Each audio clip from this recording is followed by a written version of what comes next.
The Chinese Communist Party created the 13-minute HBO Vice program to spread its propaganda. To finish off her fabricated cult story, Isabel must include a fraudulent money scheme. Thousands of people have invested nearly $500 million into GTV and other companies linked to Guo. But some of those investors demanded their money back.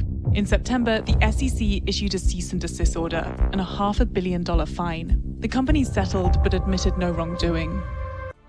After hearing keywords like SEC, a cease and desist order, fine, and wrongdoing, most people would think of fraud. A few people might go on to do more digging online, but they can only find information about Miles that is overwhelmingly negative and one-sided, which only confirms the earlier information they may have obtained through other mainstream media outlets. In the next several episodes, I will take you beyond the surface to expose the lies of the CCP and its running dog, HBO Vice. Let's answer a few questions about the GTV investment. Who are those investors claimed by Isabel that demanded their money back? In episode 11, we introduced the investigative work done by the U.S.-China Economic and Security Review Committee in 2018 that reviews the covert foreign influence campaigns of the CCP's United Front Work Department, UFWD, to neutralize and eliminate the sources of opposition overseas. In episode 5, we briefly introduced how CCP carried out its covert influence campaigns against Miles using its spy networks, foreign proxies, and collaborators.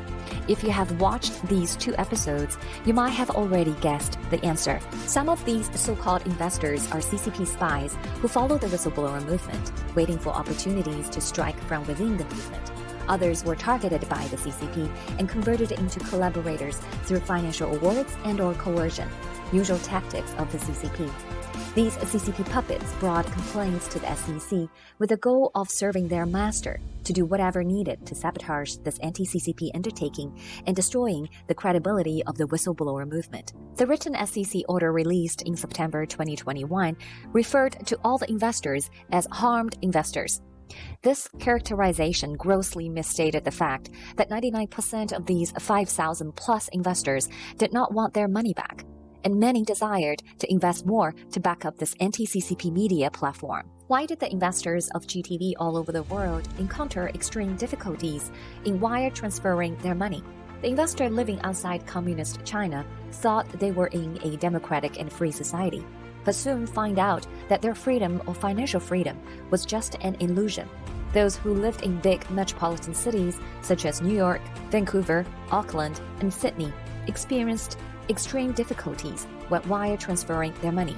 Pressuring by the CCP and its collaborators, big banks blacklisted GTV.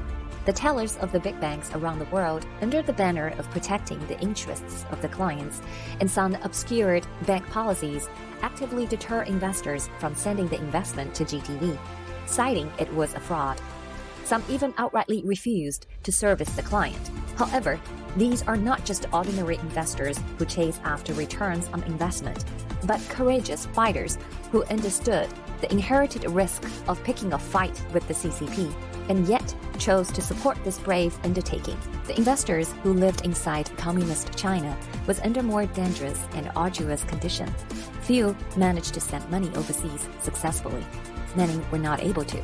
Despite the challenges experienced by the investors, GTV received $487 million in total investment from more than 5,000 investors. In the next episode, we will continue with our questions and answers related to the GTV investment to help you understand the economic and legal warfare of the CCP waged against the free people and the free world.